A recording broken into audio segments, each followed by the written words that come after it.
membres du comité pour la confiance aussi qu'ils nous ont mis en moi, afin que nous puissions encore parler de la part de Dieu. Et je vous remercie aussi pour votre présence, car ce n'est pas n'importe qui s'est présenté ici. Mais quand tu t'es présenté ici aujourd'hui, sache que Dieu fera du bien dans ta vie.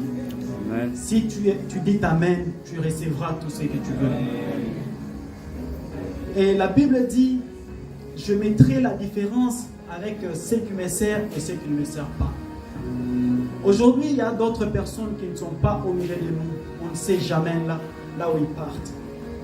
Alors, laisse-moi te dire une chose. Il y a des personnes qui sont très importantes dans ta vie, mais ils ne sont plus là. Il y a des personnes qui ont prié, qui ont cherché Dieu dans leur vie, mais ils ne sont plus là. Mais toi, tu es là. Tu es rempli encore des fautes. Il y a des fautes dans toi, mais Dieu t'a donné encore le souffle de vie en fait de nous, et de se mettre devant, au milieu de nous. J'aimerais aussi introduire le message. Le message en est que le thème de ce mois, c'est sur l'offrande. Dites Amen. Alléluia. Amen. La plupart, ces thèmes ici, ça dérange la plupart des personnes, mais c'est très important dans ta vie. Laisse-moi te dire une chose. L'offrande, c'est quelque chose qui est très important dans la vie d'un chrétien, d'un enfant de Dieu. L'offrande est très importante. Et aujourd'hui, je viens avec un message qui est intitulé comme un sous-thème, l'Holocauste d'agneau. Peux-tu répéter après moi l'Holocauste d'agneau? Dites à ton voisin l'Holocauste d'agneau. Et je n'ai pas bien écouté. Dites après moi l'Holocauste d'agneau.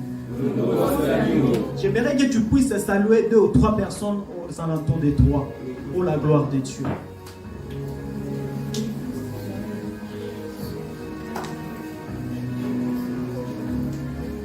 J'aimerais qu'on puisse nous lire, j'aimerais donner deux versets. Le premier verset, c'est lise dans le livre de Genèse, chapitre 4. On commence du début et nous allons arriver même au 7e verset. Et le deuxième verset, c'est dans le livre de Jean, chapitre 1, verset 29. Celui qui trouve peut nous lire Genèse chapitre 1, chapitre 4, verset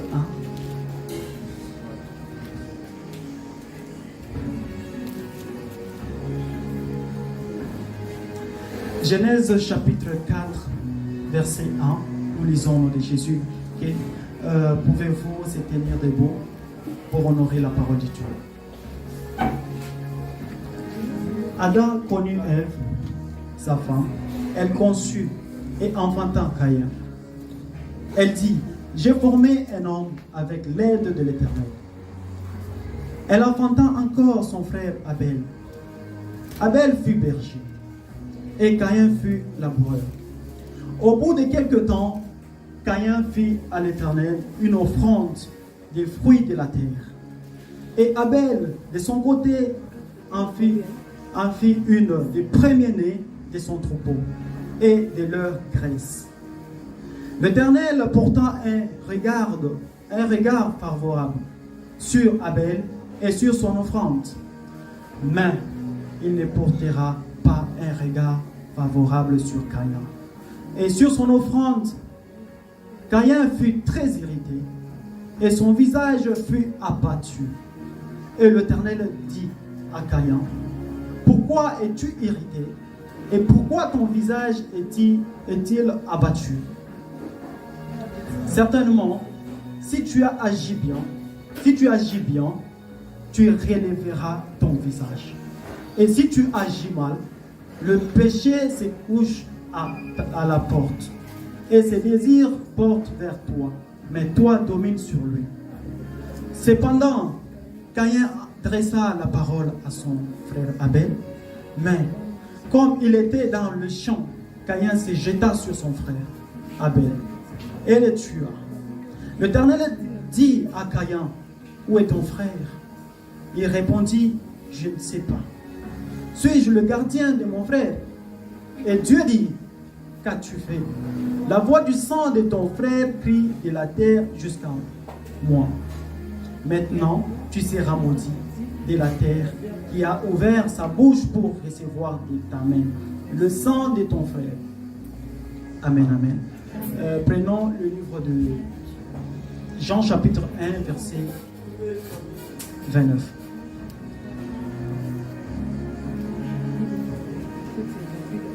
Jean 1, 29. Oui. Le lendemain, il vit Jésus venant à lui et il dit, voici l'agneau de Dieu qui ôte le péché du monde.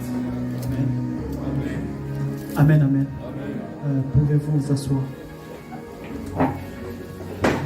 Là, nous sommes dans le livre de Genèse. Le livre de Genèse, on nous a parlé de deux personnes. Et ces deux personnes, il y avait Caïn et il y avait Abel. Adam connut Ève et enfanta un fils. Le premier-né, c'était Caïn. Et son frère, le précédent. Amen, amen. Et lorsque ils étaient en train de travailler dans le champ, et Caïn fut laboureur, et Abel fut le berger.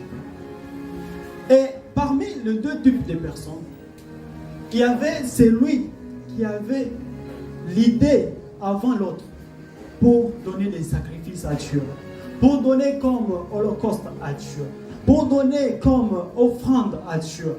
Mais parmi eux deux, c'est lui qui était le deuxième, c'est lui qui recevrait les choses venant de Dieu.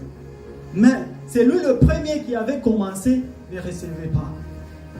C'est pour vous dire une chose, c'est parmi les deux, il y avait celui qui avait eu une révélation venant de Dieu afin que Dieu puisse commencer à l'exaucer. Et aujourd'hui, il y a des fidèles dans les églises.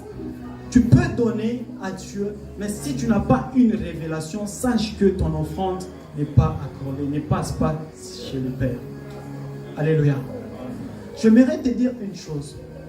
Lorsque tu donnes l'offrande à Dieu, Dieu ne voit pas la main qui est en train de donner, mais Dieu est en train de voir à l'intérieur de toi. Lorsque tu es en train de donner comme holocauste à Dieu, Dieu est en train de voir. Ton cœur est rempli d'amertume.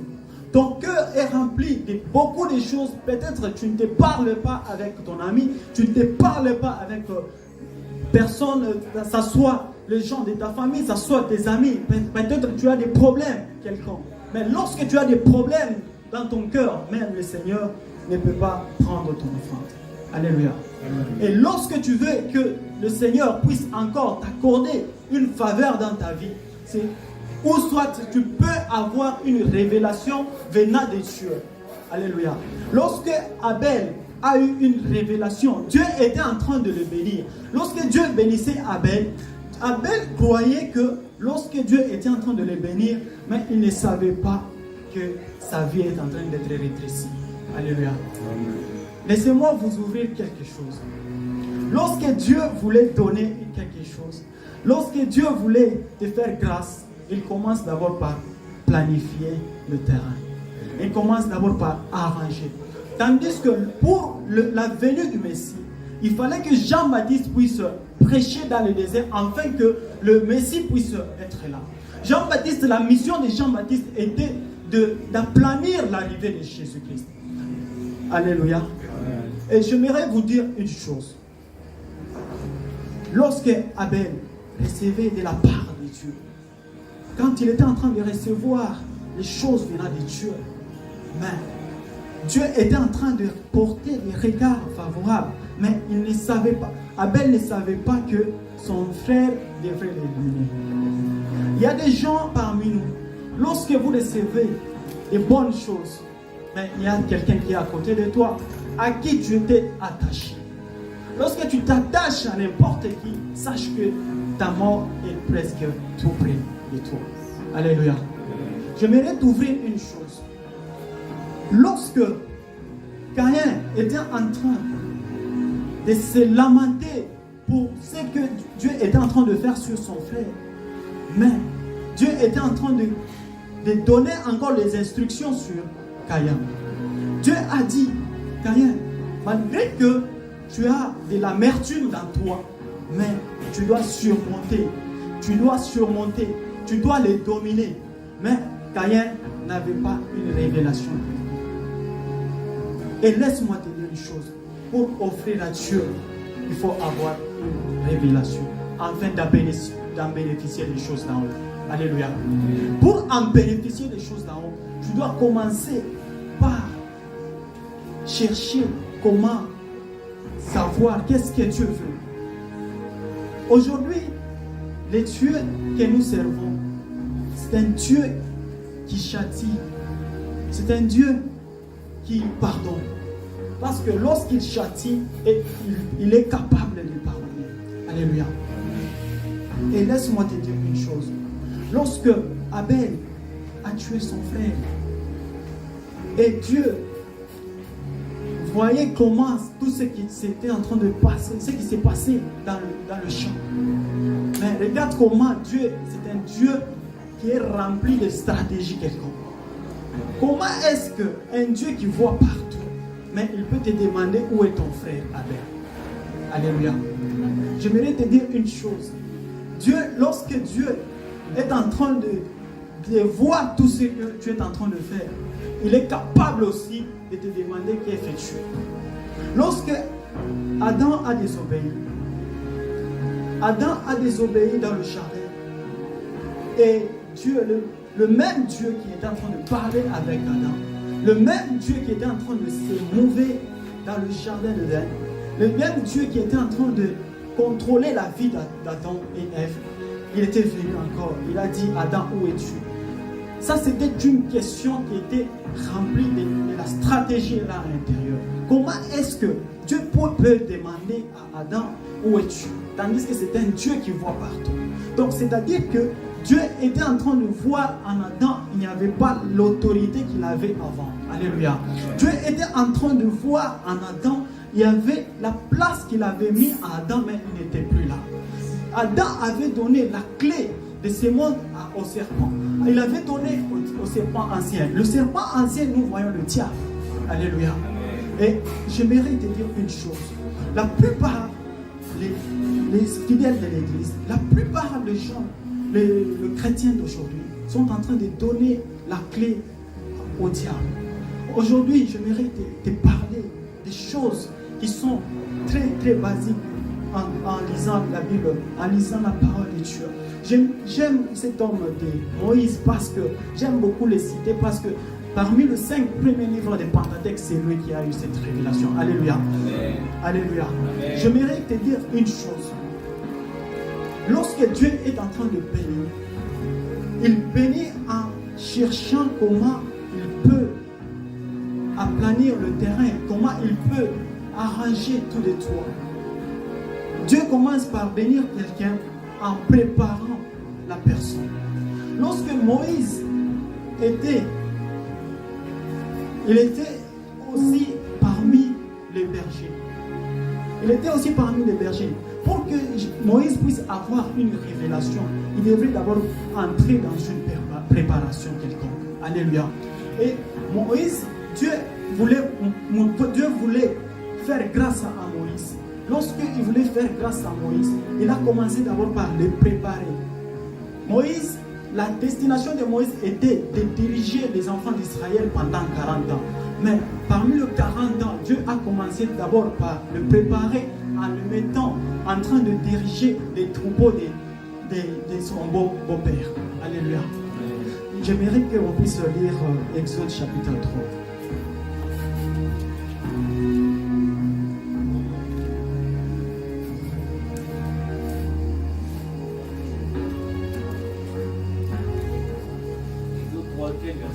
Exode chapitre 3, verset 1 et 10. Moïse faisait paître le troupeau de Jéthro, son beau-père, sacrificateur de Madian, et il mena le troupeau derrière le désert et vint à la montagne de Dieu à Horeb. L'ange de l'Éternel lui apparut dans une flamme de feu au milieu d'un buisson. Moïse regarda et voici le buisson était tout en feu et le buisson ne s'est consumé point. Moïse dit, je veux me détourner pour voir quelle était cette grande vision et pourquoi le buisson ne s'est consumé point. L'Éternel vit qui se détournait pour voir, et Dieu l'appela du milieu du buisson et dit, Moïse, Moïse, et il répondit, les voici. Ok, pouvez-vous vous stopper là-bas? Là, nous voyons la vie de Moïse. Moïse, Dieu était en train de le préparer, afin de diriger les enfants d'Israël. Avant de diriger les enfants d'Israël, si Dieu a une mission quelconque dans ta vie, il doit commencer d'abord par te faire passer dans une autre dimension.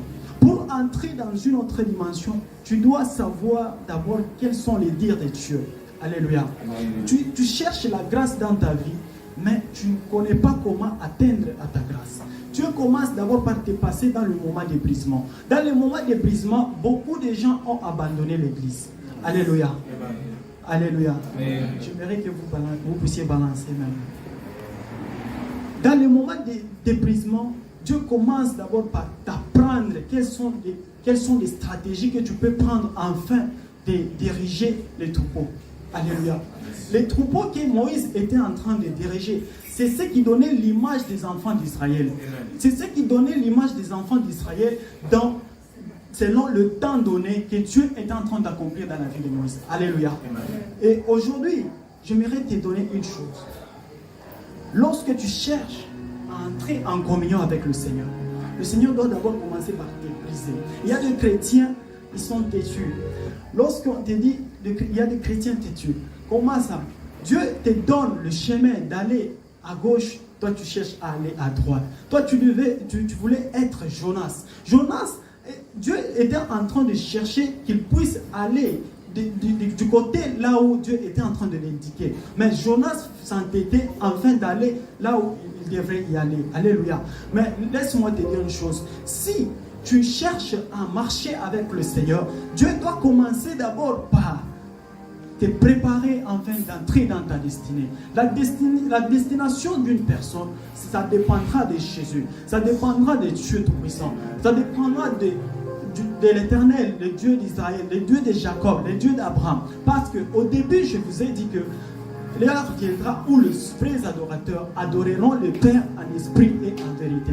Aujourd'hui, laisse-moi te dire une chose. Il faut adorer le Seigneur en esprit et en vérité. Dieu t'appelle à s'approcher de lui.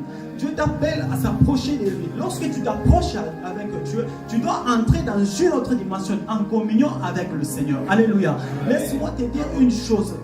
Lorsque Dieu est en train de te faire rapprocher, donc il y a des bonnes choses qui vont arriver. Avant que les bonnes choses puissent arriver, il doit d'abord commencer par écarter tous les obstacles qui sont devant toi. Alléluia. Et laisse-moi te dire une chose. Avant d'obtenir ta bénédiction que tu es en train de chercher, il commence d'abord par briser le Goliath qui est devant toi. Le Goliath qui est devant toi, sont les choses qui sont en train de te retarder afin d'obtenir ta bénédiction. Les choses qui devraient retarder à obtenir ta bénédiction, ce sont des choses qui sont en train de te compliquer la vie afin que tu ne puisses pas voir comment la main puissante de Dieu peut agir dans ta vie. Alléluia. Et laisse-moi te dire une chose. Lorsque Caïn, c'est lui qui a commencé avant, mais ce n'est pas lui qui a commencé par avoir la bénédiction de Dieu. C'est lui qui a commencé par avoir la bénédiction de Dieu, c'est Abel. Abel vient après parce qu'il a eu une révélation quelconque en train d'offrir à Dieu. Alléluia. Et laisse-moi te dire une chose.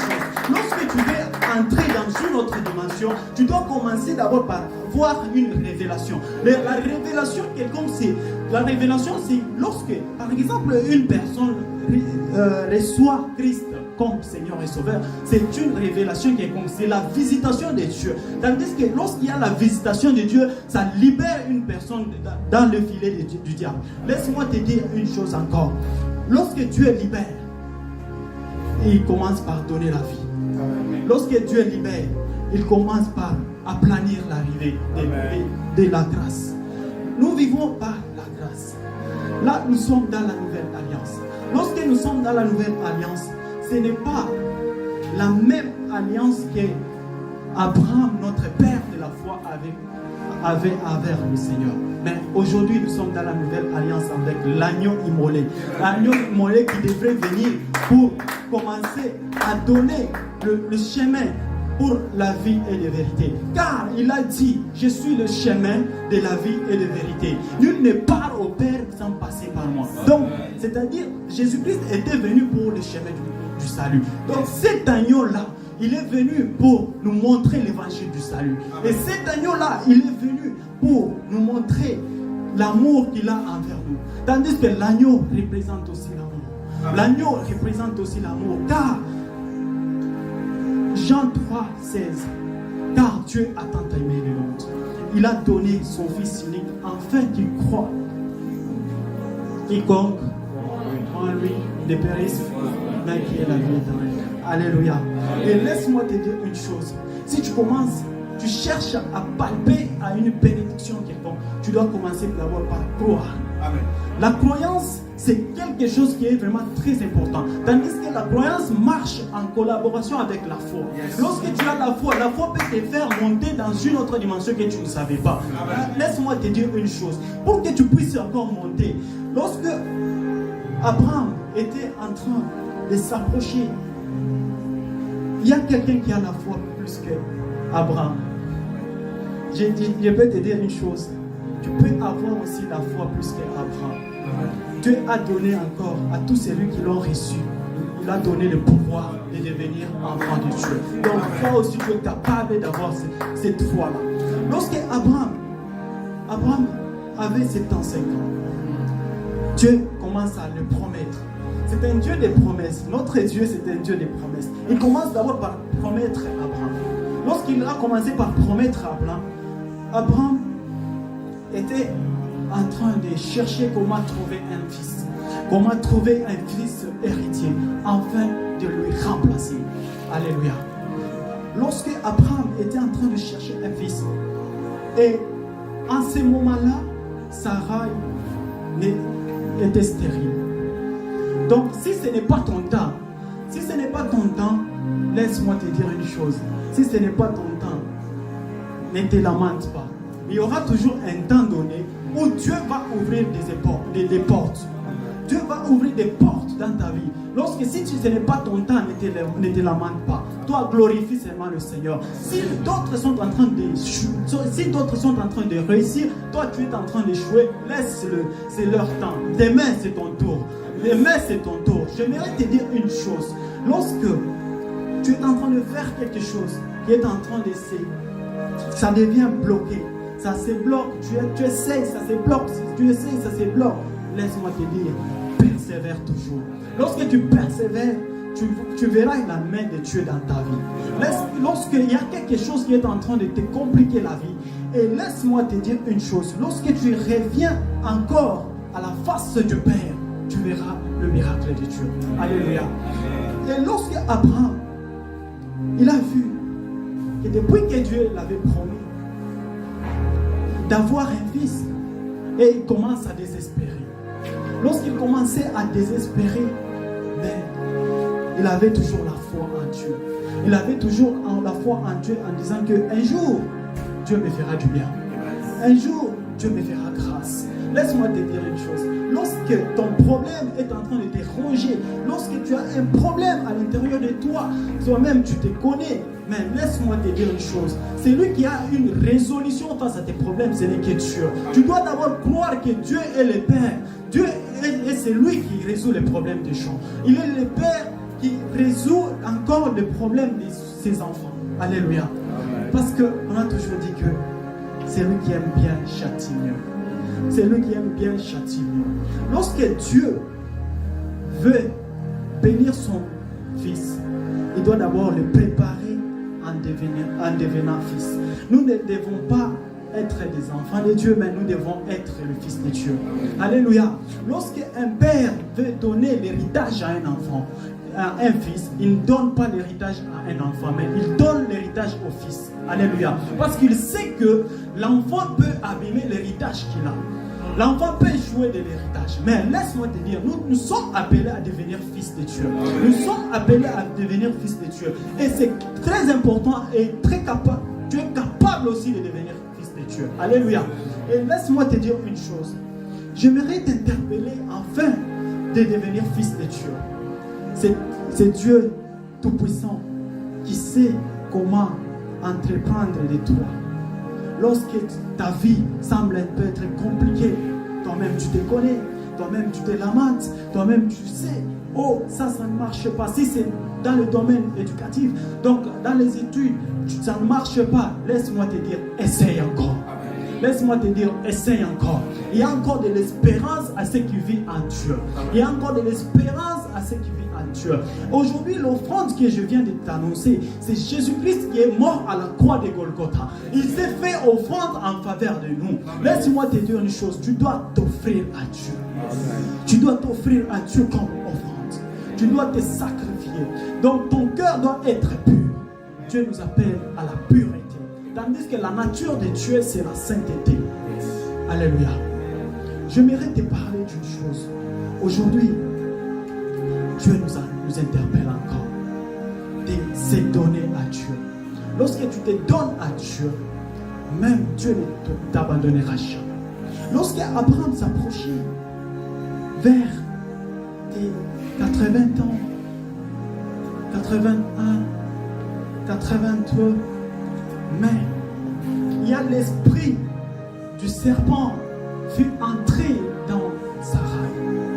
Et Sarai est venue auprès d'Abraham en se lamentant en disant, ah, Abraham, comme je n'arrive pas à concevoir, mais c'est possible que tu puisses récupérer ma servante.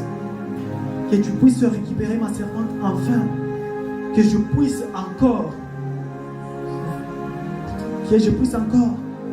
voir le fils que tu vas enfanter viendra même de ma servante. Ça c'était lorsque Sarai a perdu l'espoir. Laisse-moi te dire une chose, ne perds pas l'espoir, tandis que Dieu est avec toi. Le Dieu qui t'a fait sortir de ton pays, c'est le même Dieu qui sera au contrôle de ta vie. Alléluia. Ne perds pas l'espoir. Lorsque tu perds l'espoir, tu donnes encore la force au diable. Lorsque tu perds l'espoir, tu donnes encore la force à tes ennemis. Il y a des gens, lorsque l'autre est en train d'échouer, et ils sont contents. Il y a des personnes comme ça. Lorsque l'autre est en train d'échouer, et ils sont contents. Et laisse-moi te dire une chose. Les mêmes personnes qui sont en train de te critiquer, ce sont les mêmes personnes qui vont témoigner ta grandeur. Amen. Ce sont les mêmes personnes qui doivent témoigner ta grandeur. Mais lorsque Dieu est en train d'agir dans ta vie, c'est eux qui vont commencer à porter ton témoignage dans leur vie. Et laisse-moi te dire une chose encore. Lorsque Abraham, Sarai l'a amené la servante. Lorsque la servante est venue, et ils ont enfanté un fils et en donnant le nom d'Ismaël. Et c'est à 86 ans que Abraham a enfanté Ismaël. Et Ismaël commence à grandir. Vu que Dieu l'avait déjà promis, l'enfant qui sera Isaac. Donc, c'est-à-dire que malgré qu'il avait l'enfant Ismaël, mais lorsque Dieu l'avait promis, la promesse n'était pas terminée. Alléluia. Lorsque tu t'es écarté du chemin de Dieu, mais Dieu est en train de t'appeler à un point A. Laisse-moi te dire une chose. Tu t'es écarté, tu as abandonné la foi, mais Dieu t'a appelé encore. Donc c'est-à-dire, pour vivre de bonnes choses qui viennent de Dieu, tu dois d'abord commencer par retourner. Regarde ta vie. Regarde là où tu as trébuché. Regarde là où tu as trébuché, tandis que c'est le même Dieu qui opère avec Abraham, qui a opéré avec Jacob, qui a opéré avec Isaac. C'est le même Dieu qui opérera avec toi. Amen. Alléluia. Je voudrais te dire une chose encore. Lorsque les choses semblent un peu être mécanisées, regarde la croix de Golgotha. Regarde encore la croix de Golgotha. Regarde encore les serpents des reins. Regarde encore les serpents des reins. C'est-à-dire, c'est la croix de Golgotha là où il y a ta vie. C'est la croix de Golgotha là où il y a ta vie. Lorsque tu es en train d'entrer dans des complications terribles, mais il y a d'autres personnes qui peuvent t'abandonner. l'homme ici, l'homme que tu vois ici, dans des moments difficiles, il risque de t'abandonner. Mais celui qui ne t'abandonnera jamais, ce n'est que Dieu. Face à des problèmes que tu as, celui qui ne t'abandonnera jamais, ce n'est que Dieu. C'est le Dieu qui s'attache. Attache-toi à Dieu. Tu t'attaches à qui? Lorsque tu es en train de vivre des grandes choses, sache que c'est Dieu qui a permis. Et à tout celui qui est en train de vivre de bonnes choses dans sa vie, j'aimerais te dire, n'abandonne pas Christ. J'aimerais te dire encore, persévère toujours. Lorsque tu es en train de persévérer, Dieu ajoutera encore plus. Alléluia. Et lorsque j'ai commencé bien avec l'offrande, en disant que l'offrande venant de Dieu, c'est l'offrande qui a été donnée avec un cœur pur. Lorsque tu sais que tu as un problème avec quelqu'un, tu dois d'abord arranger avant de poser l'holocauste. Tu dois encore arranger. Tu arranges afin de poser comme holocauste. Alléluia. Et donc, laissez-moi te dire une chose. Lorsque Dieu était en train encore de dire à Abraham, malgré tout ça, tu auras toujours un fils.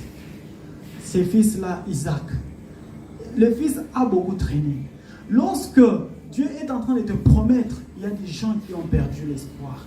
Il y a des gens qui se sont dit, ah bien, donc les choses de Dieu sont en train de traîner et ils sont partis toucher les gris-gris. Laisse-moi te dire une chose. Lorsqu'ils sont partis toucher, parce que eux, ils n'ont pas eu la révélation qu'Abraham avait. Lorsque tu as la révélation qu'Abraham avait, ça doit te donner encore la foi de persévérer. Amen. Alléluia.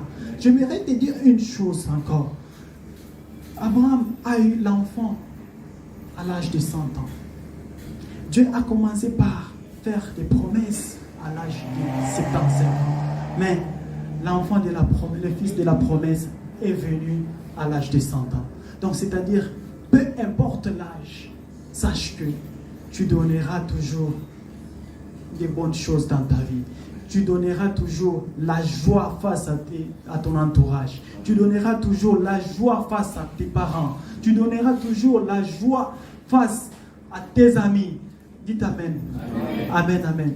Et laisse-moi te dire, lorsque Abraham, tu vois comment Dieu, à un certain moment, Dieu est compliqué. Je peux dire que Dieu est compliqué. Pour le comprendre, il faut entrer dans une autre dimension. Il faut être spirituel pour comprendre Dieu.